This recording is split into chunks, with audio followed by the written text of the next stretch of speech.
ये देखिए, नीचे से एक वायर का तार निकला हुआ है। तार निकला हुआ है स्टेज के नीचे से?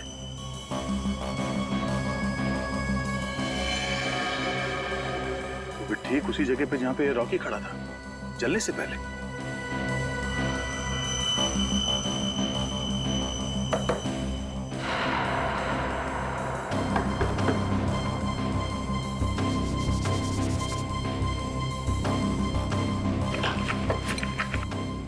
स्कूटर देना।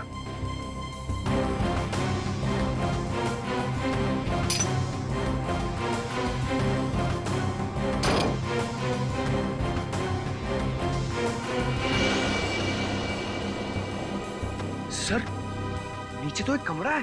हाँ, लगता तो कुछ ऐसे ही है। नीचे जाके देखते क्या है, जरा टॉर्च देना।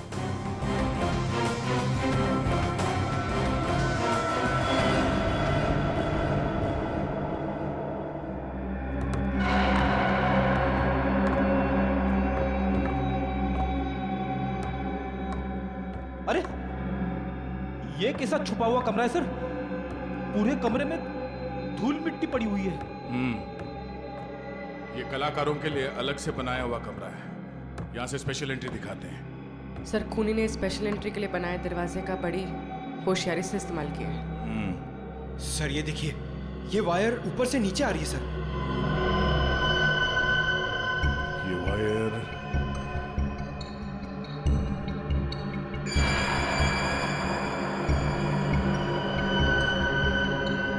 ये क्या है? चिपचिपा सा।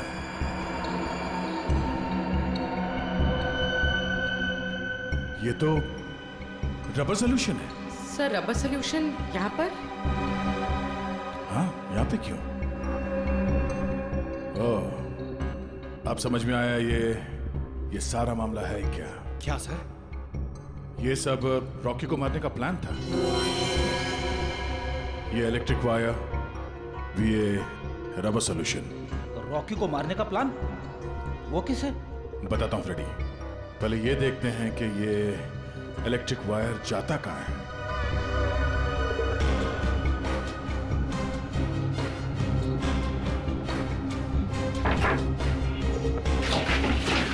संभाल के।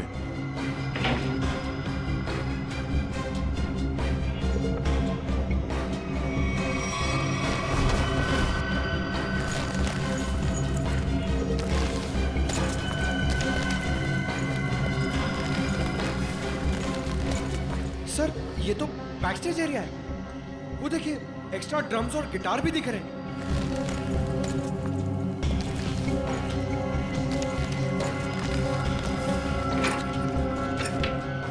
ये देखो,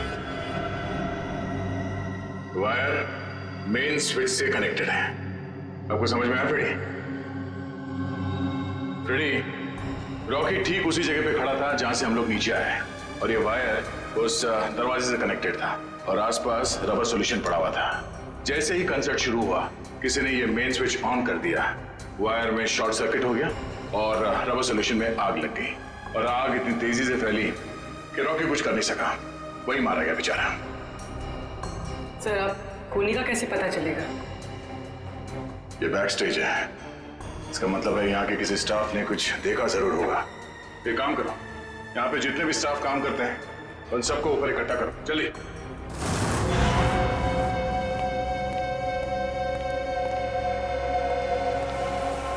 सब लोग आ गए?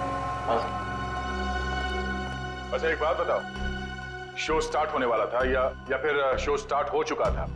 उस वक्त आप में से किसी ने स्टेज के पीछे जो कॉरिडोर है, उसमें जो इलेक्ट्रिक स्विच बोर्ड है, उसके आसपास किसी को देखा था? स्विच बोर्ड के पास? वो क्यों? क्योंकि किसी ने वायरिंग के साथ छेड़छाड़ की है और वही आदमी रॉकी की मौत का जिम्मेदार है। ओह नो सर, ये आप क्या कह रहे हैं? सर, मैं तो स्टेज पर था रॉकी के साथ। और जो बैंड मेंबर्स परफॉर्म नहीं कर रहे थे वो लोग भी स्टेज पर खड़े थे रॉकी को चीयर करने के लिए। और तुम कहाँ थे? तुमने किसी को देखा स्विच बोर्ड के पास जाते हुए? देखो, घबराओ मत, सोच के बताओ। हाँ, शो शुरू होने से पहले आखिरी बार तुमने कॉरिडोर में किसको देखा था?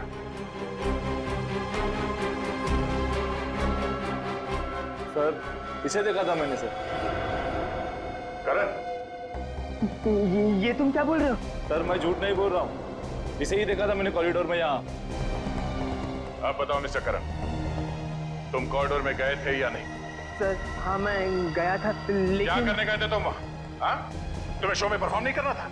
सर मेरा गला खराब था और मुझे पता था कि मैं गा नहीं पाऊंगा, इसलिए मैंने डिसाइड किया था कि मैं रॉकी के साथ परफॉर्म नहीं करूँगा सर। लेकिन मैंने रॉकी को नहीं मारा है सर। अच्छा, सर कॉरिडोर में और स्टेज के आसपास सीसीटीवी कैमरे लगे हुए। रेडी, तुम और पंकज सीसीटीवी की रिकॉर्डिंग चेक करो, पता चल जाएगा ये आदमी सच बोल रहा है या झूठ। सर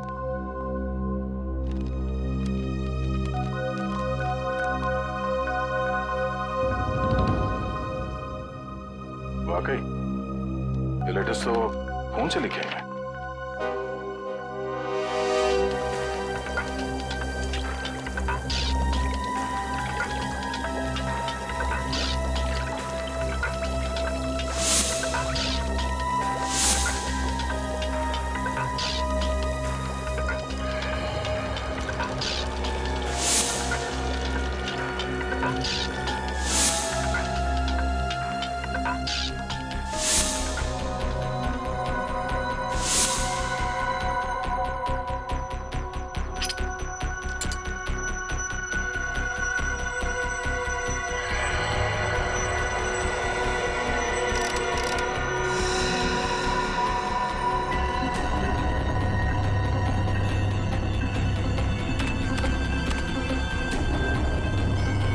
माय गॉड, कमाल है यार, लोग धमकी देने का भी क्या क्या तरीका निकालते हैं।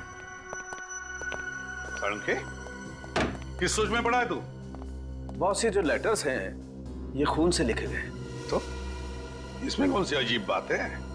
अजीब बात यह है बॉस कि ये जो खून है वो इंसान का नहीं है, जानवर का खून है। जानवर के खून से?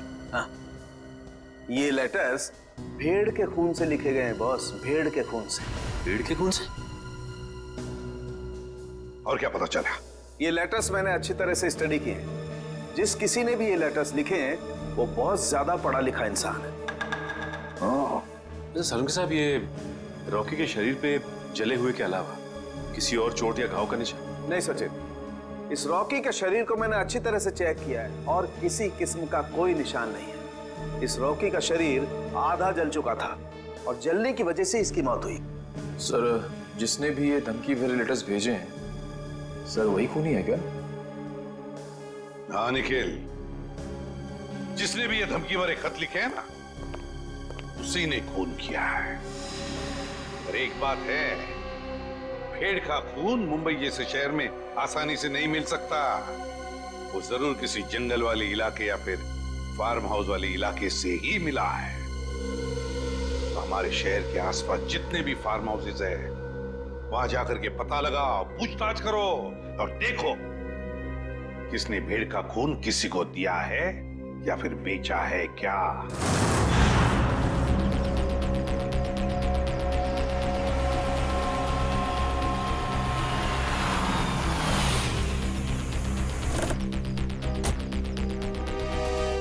सर शहर के आसपास दो ही फार्म्स हैं जहाँ पे भेड़ बकरियां पाली जाती हैं। एक पनवेल में है सर, जहाँ में कुछ पता नहीं चला। दूसरा ये है सर। चलो देखते हैं, शायद यहीं से कुछ पता चल जाए। सर ये आदमी जो भी हो, उसने वो चिट्ठी भेड़ के खून से क्यों लिखी? पूर्वी आदमी बहुत चालाक है, ये सब उसने हमें गुमराह करने के लिए किया है। वो देखो, उस आदमी से पूछते हैं। भाई साहब, ओ भाई साहब, क्या भेड़ आप ही पालते हैं? हाँ हम ही लोग पालते हैं। पर आप लोग? हम लोग सीआईडी से। सीआईडी? जी हाँ, सीआईडी। आपसे कुछ पूछताछ करने की। देखिए, घबराइए मत। पूछिए, क्या पूछना चाहते हैं आप लोग? अच्छा ये बताइए कि आपसे भेड़ खरीदने तो बहुत लोग आते हो, क्या कोई भेड़ का खून खरीदने आया था आपसे? भेड़ का खून? जी हाँ, भेड़ का खून। नहीं साहब, ऐसा तो कोई आदमी नहीं आया। अपने इन आदमियों से पूछिए जो काम कर रहे हैं, शायद इन्हें कुछ पता हो। ए, तुम दोनों आओ। जी साहब। अच्छा ये बताइए कि आपसे कोई भेड़ का खून खरीदने के लिए आया था क्या? देखो घबराओ मत, जो कुछ तुमको पता है सब कुछ सच सच बताओ। साहब वो कुछ दिन पहले एक आदमी भेड़ का खून लेने आया था साहब। क्या तुमने मुझे क्यों बताया? गलती हो गई, माफ कर साहब। वो उसके लिए उसने मुझे बहुत पैसा दिया था, बोला था कि कुछ दवाइयाँ बनाना, इसके लिए उसे भेड़ का खून चाहिए साहब। क्या तुम उसे पहले से जानते थे? नहीं, मैं पहली बार मिला था। उसके बारे में और कुछ याद है तुम्हें? उसका पहनावा या उसकी कोई आदत? हाँ, उसके पास एक महंगा फ़ोन था, वो बार बार फ़ोन को ही देख रहा था साहब। ऐसा फ़ोन मैंने कभी नहीं देखा। ऐसा क्या था उस फोन? नीले रंग का फ़ोन था, उस पर स्टार बना हुआ था साहब, और उसके पीछे कुछ एल जैसा लिखा हुआ था साहब। 5-6 दिन पहले लोकम नाम की इंटरनेशनल कंपनी ने एक ऐसा फ़ोन लॉन्च किया है। अखबारों में उसकी काफ़ी चर्चा भी हुई थी। फिलहाल शहर में एक ही आउटलेट है इसका जहाँ ये फ़ोन मिलता है, लोखंडवाला में। रुक ना, एक मिनट सर।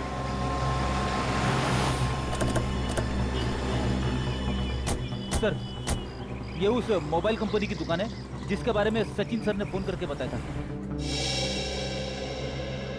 सुनिए भाई साहब, हमें एक मोबाइल के बारे में कुछ जानकारी चाहिए जो हाल ही में मार्केट में आया है आपकी कंपनी का। कहीं आप लोकम की बात तो नहीं कर रहे हैं? हाँ, लोकम का नीले रंग का फोन, पीछे एल लिखा हुआ और आगे स्टार बना हुआ। कहीं आप इस फोन की बात तो नहीं कर रहे? हाँ, इसी फोन की बात कर रहे हैं। बोलिए साहब, क्या जानकारी चाहिए? सबसे नया मॉडल है, 10 दिन पहले लॉन्च हुआ है। आपको चाहिए तो अभी से बुक कर दूं? नहीं, हमें खरीदना नहीं, हमें ये पता करना है कि ये फोन किन किन लोगों ने खरीदा है। हमें उनकी लिस्ट चेक करनी है। पर क्यों साहब? देखिए, हम सीआईडी से और एक खून के सिलसिले में तहकीकात कर रहे हैं। जी बिल्कुल, अभी तक हमने सिर्फ 12 पीसी बेचे हैं, कस्टमर का रिस्पॉन्स देखने के लिए।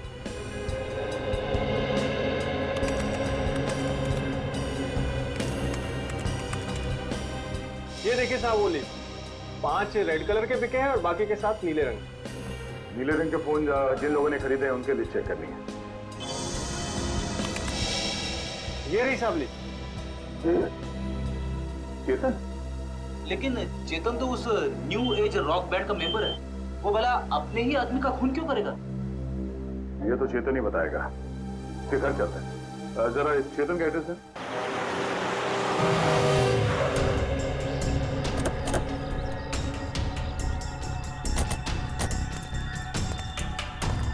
सर, घर तो बंद है। अब कहाँ ढूंढेंगे चेतन को? घर के अंदर।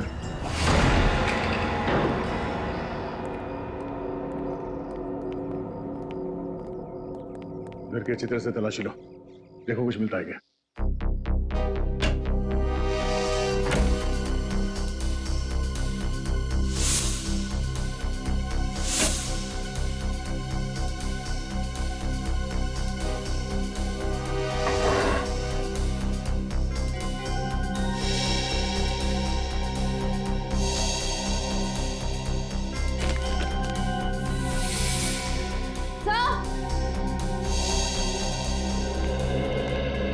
डस्टबिन में फटे हुए कागज है।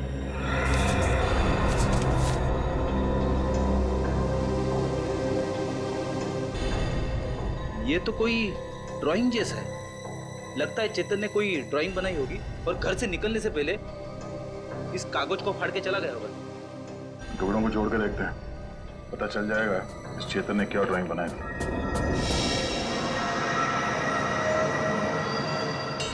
सर, ये तो कोई नक्शा या कोई ब्लूप्रिंट लग रहा है। श्रेया, तो किस जगह का? तो करण के ऑफिस के कैबिन का ब्लूप्रिंट है। करण? सर, ये करण भी तो न्यू एज रॉक बैंड का मेंबर है। सर, ये देखिए, उसके कैबिन में जितने भी म्यूजिकल इंस्ट्रूमेंट्स हैं और जितने भी इलेक्ट्रिक कनेक्शंस हैं, सब मार्क किए गए हैं। चेतन के घर पे करण के ऑफिस का मैप क्यों? इन करण की जान को खतरा तो नहीं है?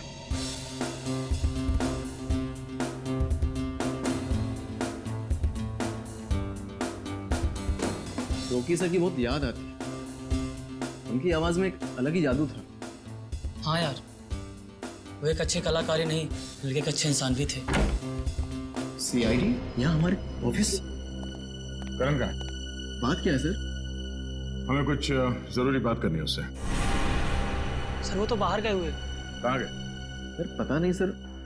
अजीब बात है सर, स्टाफ को बिना बताए करण कहीं चला गया। करण का कैबिन कहाँ है? वो रहा सर। ठीक है चलो। सर रुक जाइए सर। सर करण सर के कैबिन में जाना मना है सर। चुप, चुपचाप मुंह बंद करके यहाँ पे खड़ा रहे। सीआईडी के काम में दखल देने का अंजाम जानते हो तुम? मगर सर करण सर ने कहा अंदर केबिन में खतरा है, इसलिए सर किसी को वहाँ मत जाने देना। खतरा है? हाँ सर।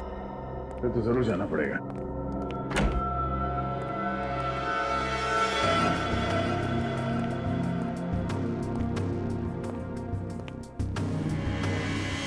सर ये कैबिन तो बिल्कुल वैसा ही है जैसा उस ब्लूप्रिंट में था जो हमें चेतन के घर से मिला था।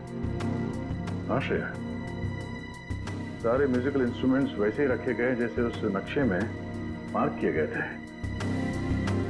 लेकिन क्यों? तो देखो कुछ मिलता है क्या?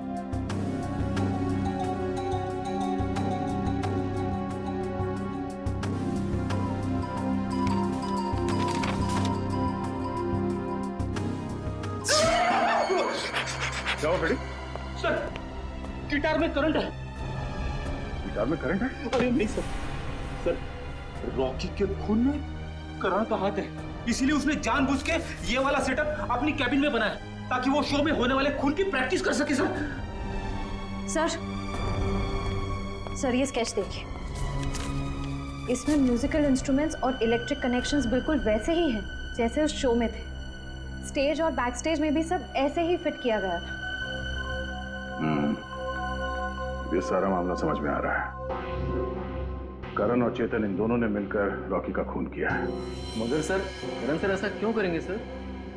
वो तो पता चल ही जाएगा। पहले ये बताओ, इस कैबिन में करण के साथ कोई और भी आया था?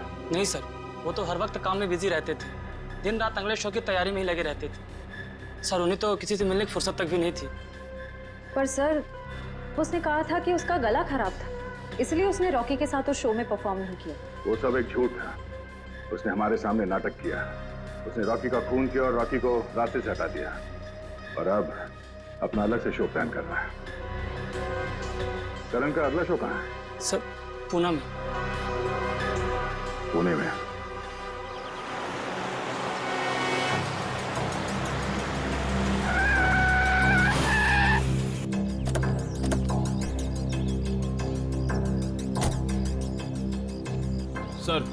सर मोबाइल कंपनी के हिसाब से चेतन के फोन का आखिरी लोकेशन यहाँ पे ट्रेस हुआ है सर। सर इसी सुनसान जगह पर चेतन ही आया क्यों होगा? यहाँ आसपास तो कुछ भी नहीं है। कुछ तो जरूर है। हो सकता है चेतन यहाँ पे किसी से मिलने आया हो और उसके बाद यहाँ पे आके कहीं छिप गया। पर सर अब हम चेतन को ढूंढेंगे कैसे? वो देखो सामने छोटी सी दुकान दिख रही है, वहाँ चल के पूछते हैं।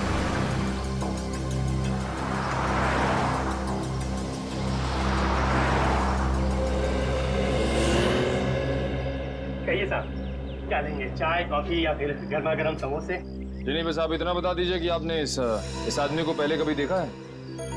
हाँ साहब, देखा है साहब। ये मेरे ढाबे पे आया था। कितनी देर पहले आए थे यार? यही कोई 1.5-2 घंटा हुआ होगा। मैंने उससे पूछा भी कि कुछ खाना पीना है, तो बोला नहीं, खाने पीने का वक्त नहीं है उसके पास। फिर वहाँ कोने में बैठकर किसी का इंतजार करने लगा। फिर कोई मिलने आया इससे? हाँ साहब, एक गाड़ी आई थी और गाड़ी को देखते ही उसकी ओर भागा। अब फिर दोनों, साहब गाड़ी में कोई बैठा हुआ था, दोनों में कुछ खुसुर फुसुर हुई और फिर गाड़ी वाले ने एक अटैची इसको दी और चला गया। गाड़ी वाले को देखा? नहीं मैडम, असल में हुआ क्या कि ये आदमी ठीक गाड़ी वाले के सामने आकर खड़ा हो गया, तो मैं गाड़ी वाले की शक्ल नहीं देख पाया। अच्छा, गाड़ी का नंबर या फिर कौन से रंग की गाड़ी थी, कुछ याद है तुम्हें? नंबर तो नहीं देखा, लेकिन हाँ गाड़ी सफेद रंग की थी। ये दोनों साथ में क्या थे? नहीं साहब, गाड़ी वाला तो अलग निकला था और ये जो लड़का था, ये 5 मिनट बाद एक बस आई, उस पर बैठ के निकला। हरे रंग की एक पैसेंजर मिनी बस थी, ये हेटी ट्रेवल्स की। अच्छा, बता सकते हो कि ये बस कहाँ गई होगी? साहब हेटी ट्रेवल्स की अधिकतर बसें यहाँ से पूना की ओर जाती हैं। वो बस यहाँ से कितनी देर पहले निकली? करीब आधा घंटा हुआ होगा। ठीक है, थैंक्स। करण।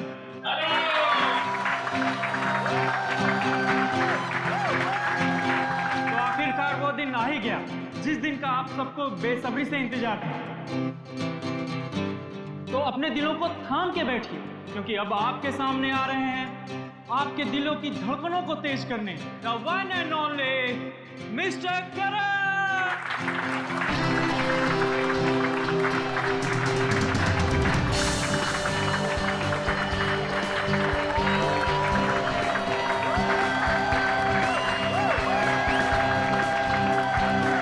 हेलो गाइस, क्या आप सब तैयार हैं मेरे इस शो को रंगीन बनाने के लिए? क्या आप सब मेरे साथ झूमेंगे? मेरे साथ गाएंगे भी? नहीं।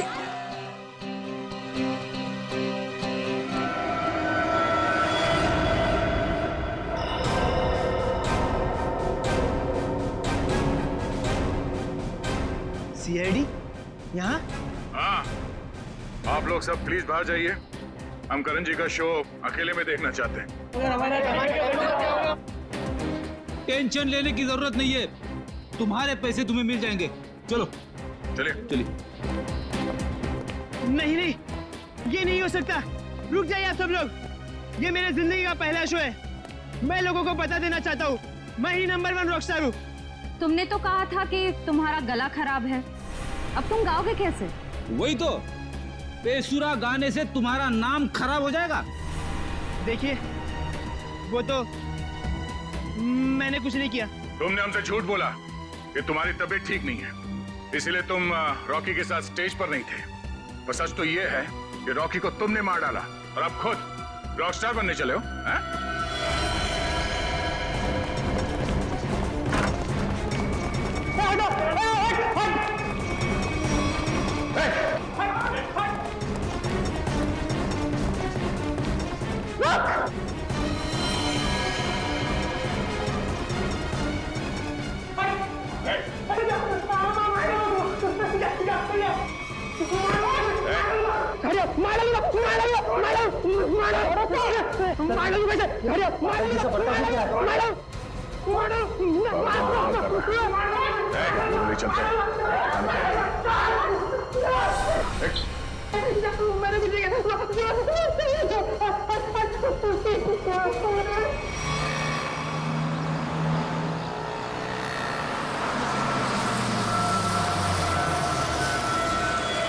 चलो चलो सब लोग उतरो, लास्ट स्टॉप आ गया। चलो चलो सब लोग उतरो, लास्ट स्टॉप आ गया। चलो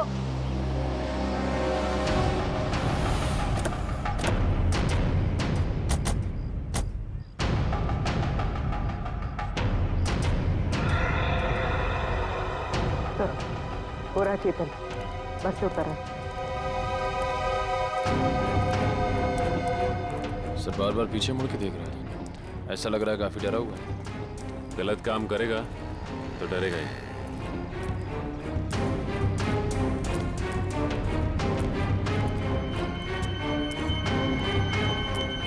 ठीक है।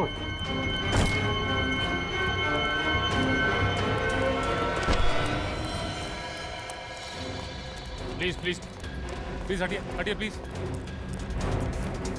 माय गॉड, ये तो मर गया। मर गया? अचानक क्या हो गया इसे?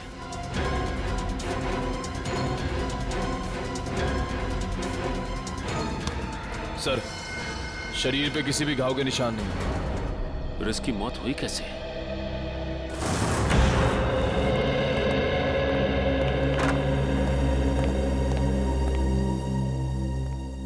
बताओ करण, एक कलाकार होने के बावजूद भी क्यों किया तुमने ये? है? क्यों किया? बताओ। मेरा बेटा कहाँ है? करण, करण, मेरा बच्चा, तू ठीक है ना? आप क्यों मेरे बेटे के पीछे पड़े? मेरे बेटे ने कोई गुनाह नहीं किया है। गुनाह किया है, क्या है गुनाह? करण ने रॉकी का खून किया है। खून?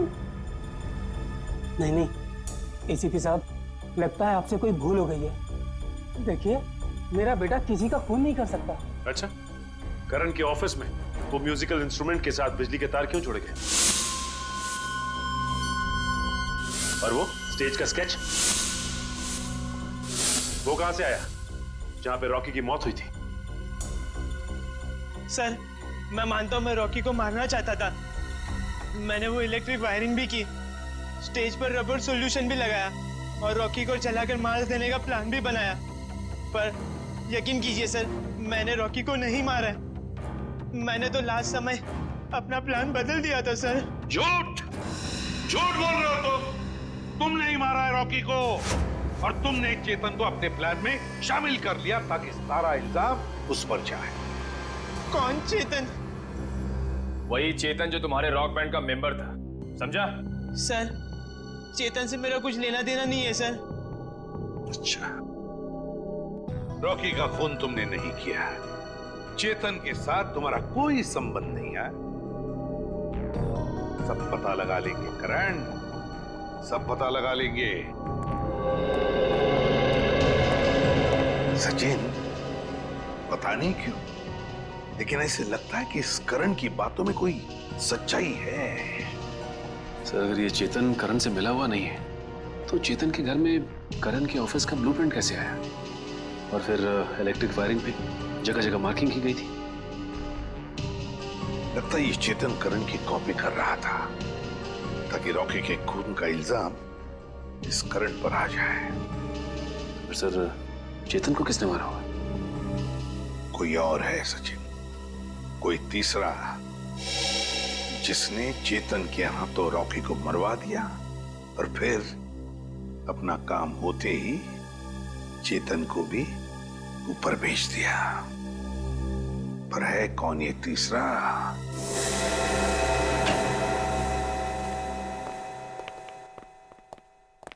साउंड के रेजिग्नेशन दे दे, इस्तीफा दे दे। क्यों दे दूं भाई इस्तीफा? क्योंकि तुझे अब तक पता नहीं चला कि चेतन को मारा कैसे। तुम्हें कैसे मालूम नहीं पता लगा पाया है? अरे यार, आधी बात पता चल चुकी है। तो फिर बता ना जल्दी।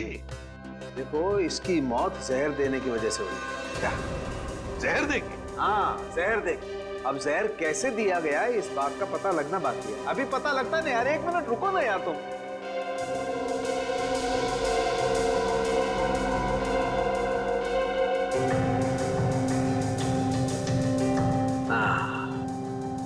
ये इसी बात का शक था मुझे। ये देखो, ये निशान बॉस, ये सुई का निशान किसी ने यहीं से इंजेक्ट करके इसकी बॉडी में जहर पहुंचाया है। लेकिन सर, चेतन तो हमारे सामने बस चल रहा, बिल्कुल ठीक ठाक था। और जब हमने इसका पीछा किया तब भी बिल्कुल ठीक ठाक था। और सर, वो मरा भी हमारे सामने, हमने तो नहीं देखा किसी को उसे इंजेक्ट करते हुए। सचिन, इसे 15-20 मिनट पहले ही जहर दिया गया था। बॉस, ये स्लो पॉइजन है, 15-20 मिनट के बाद असर करता है। तो इसका मतलब है चेतन को पॉइजन दिया गया बस में। मतलब खूनी बस में ही था जब चेतन बस में था। मगर सर, चेतन को अगर बस में इंजेक्शन दिया गया तो उसे पता कैसे नहीं चला? भीड़ थी निखिल, बस में भीड़ थी, भीड़ का फायदा उठाया होगा खूनी ने। लेकिन सर, अब खूनी तक पहुंचेंगे कैसे? मैं आप लोगों की मदद कर सकता हूँ। तो फिर टाइम पास क्यों कर रहा है? अबे पता ना जल्दी।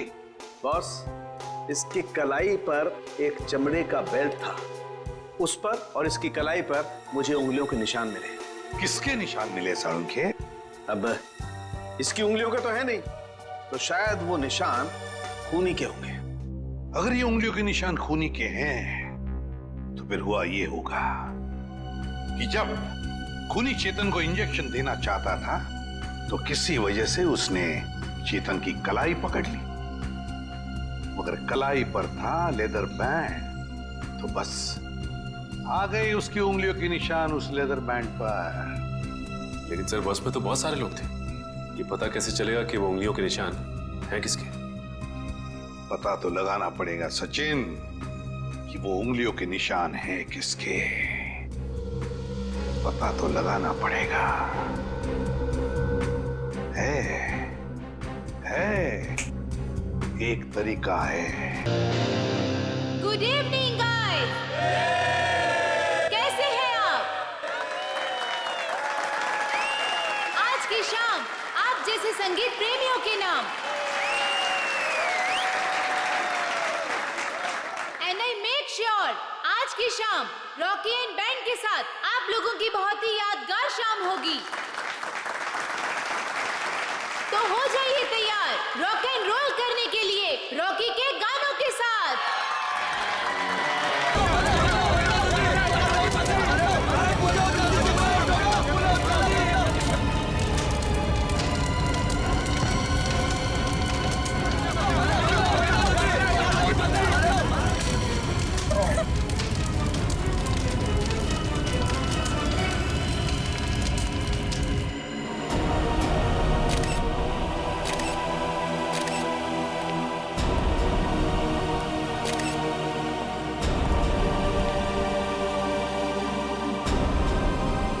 कमर के नीचे का हिस्सा पूरी तरह से जल चुका है सर। शरीर के ऊपर के हिस्से में घाव वगैरह भी नहीं है।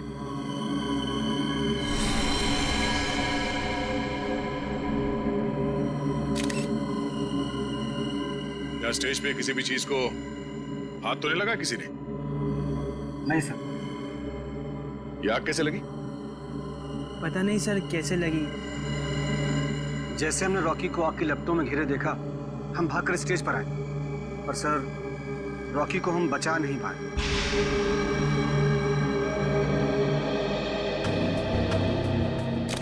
आप लोगों ने किसी को ये आग लगाते हुए देखा? या कोई जल्दी हुई चीज स्टेज पे फेंकते हुए देखा किसी को? बड़ी अजीब बात है, स्टेज के बीचों बीच अचानक आग कैसे लग सकती है? स्टेज में कुछ है। एक काम करो, स्टेज को अच्छी तरह से चेक करो।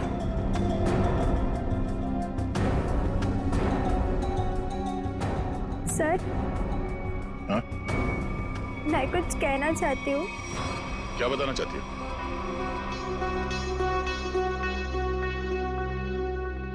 पर यहाँ नहीं, आप आइए मेरे साथ।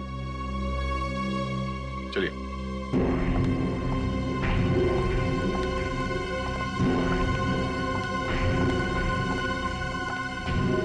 बोलो, क्या बताना चाहती हो? मुझे शक है कि किसी ने उसका खून किया है। किसने खून किया? कौन है वो?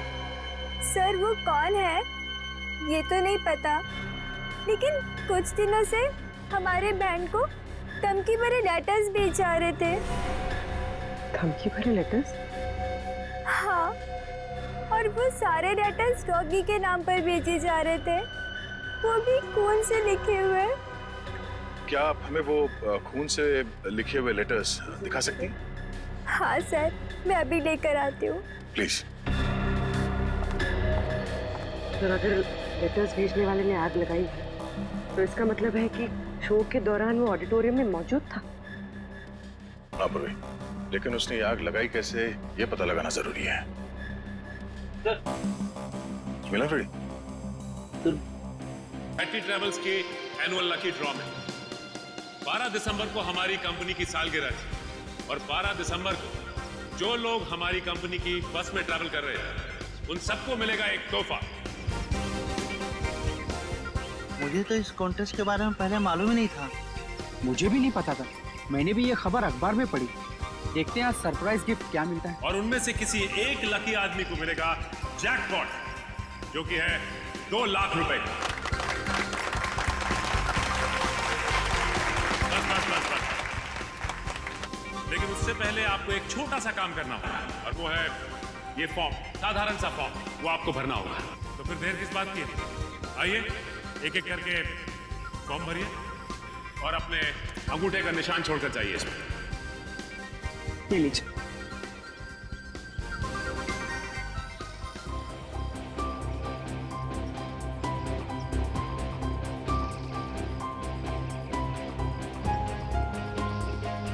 मैडम, ये सारे के सारे फॉर्म स्कैन कर लो, नेट पे डालेंगे ना? जी सर जी।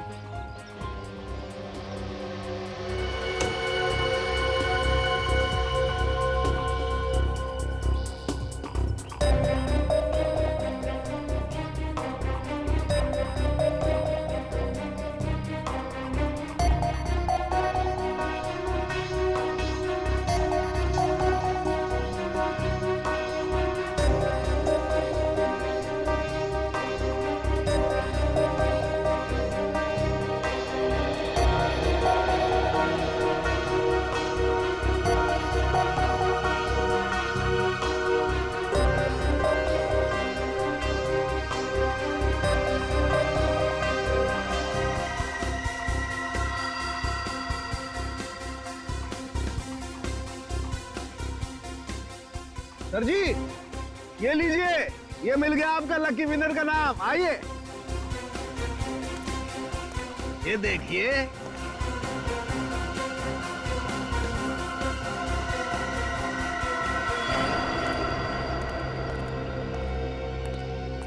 दोस्तों, आप सबका इंतजार अब खत्म हुआ। अब हम घोषित करने जा रहे हैं विनर का नाम, जो कि है मिस्टर जगन। मैं जगन हूं।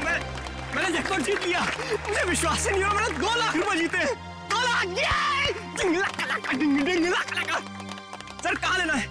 आपके लिए हमने और भी कुछ सोच के रखा। उससे भी बड़ा सर? उससे भी बड़ा क्या सर? जेल का। जेल? जगन बाबू, सारी जिंदगी जेल में रहने का इनाम। ये कैसा मजाक है? मैं जेल क्यों जाऊंगा? मैंने ऐसा क्या किया है सर? चेतन का खून किया है, जहरीली सुई चुभो कर। चेतन, मैं खून?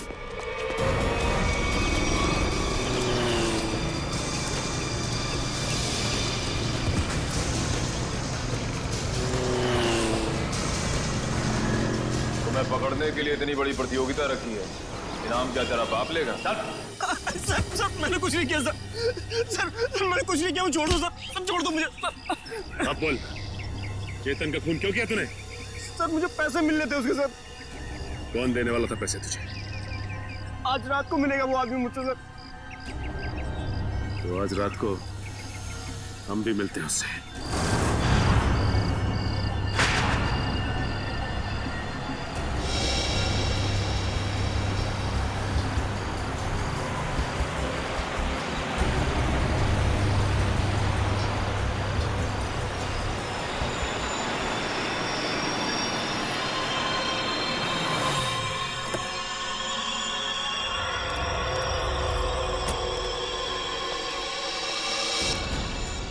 राम सेठ, वक्त के बहुत पाबंद हो तुम, मुझसे पहले यहाँ पहुँच गए। सेठ, मुझे मेरे पैसे दे दो सेठ। यहाँ अगर किसी ने देख लिया तो बवाल खड़ा हो जाएगा सेठ। मुझे फौरन निकलना है यहाँ से। आखिर तुमने मेरा काम किया है, इनाम तो तुम्हें मिलना ही चाहिए। हाँ सेठ।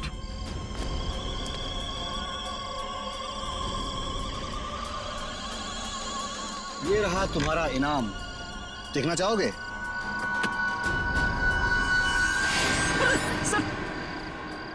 बंदूक? हाँ, बंदूक। क्या मजाक है सेठ? ये मजाक नहीं और ना ही ये कोई खिलौना है, ये असली बंदूक है और चलती भी है। और इसीलिए तो अगली गोली तेरे सीने के पार ठोकती है। सेठ, मुझे क्यों मारना चाहते हैं? मैंने तो हेल्प की आपकी। इसीलिए तो अब तुम मेरे लिए एक खतरा बन चुके हो और मैं खतरों को पालता नहीं हूँ, उन्हें खत्म कर देता हूँ। फिनिश। बाय जगन, अब तुम मेरे लिए एक खतरा बन चुके हो और मैं खतरों को पालता नहीं हूँ, उन्हें खत्म कर देता हूँ। फिनिश। बाय जगन।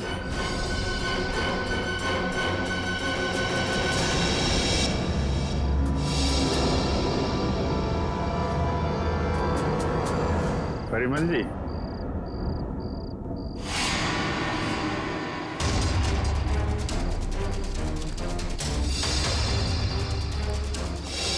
मुझे माफ कर दो, प्लीज मुझे माफ कर दो। अच्छा, कभी कभी आदमी को ज्यादा चालाकी भारी पड़ जाती है परिमल जी। लोगों को इनाम देने का बहुत शौक है ना, अब सीआईडी का इनाम चाहिए। हाँ, मैंने ही मारा रॉकी और चेतन को। क्यों? हाँ? क्यों मारा तुमने रॉकी और चेतन? तुम तो रॉक बैंड के गुरु थे ना? गुरु? क्यों? क्योंकि उनकी वजह से मैंने अपना बेटा खोया था।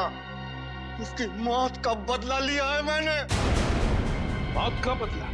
मतलब? क्योंकि उनकी वजह से मेरे बेटे ने आत्महत्या की थी। वो कैसे? मेरा बेटा बहुत अच्छा गाता था, उसकी आवाज में जादू था। बहुत जल्दी वो बहुत पॉपुलर होने वाला था।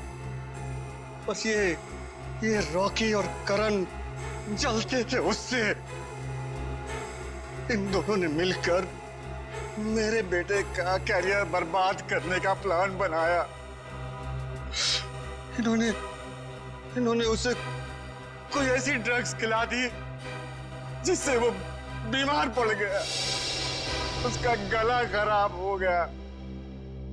धीरे धीरे करके उसने गाना ही छोड़ दिया और डिप्रेशन में चला गया।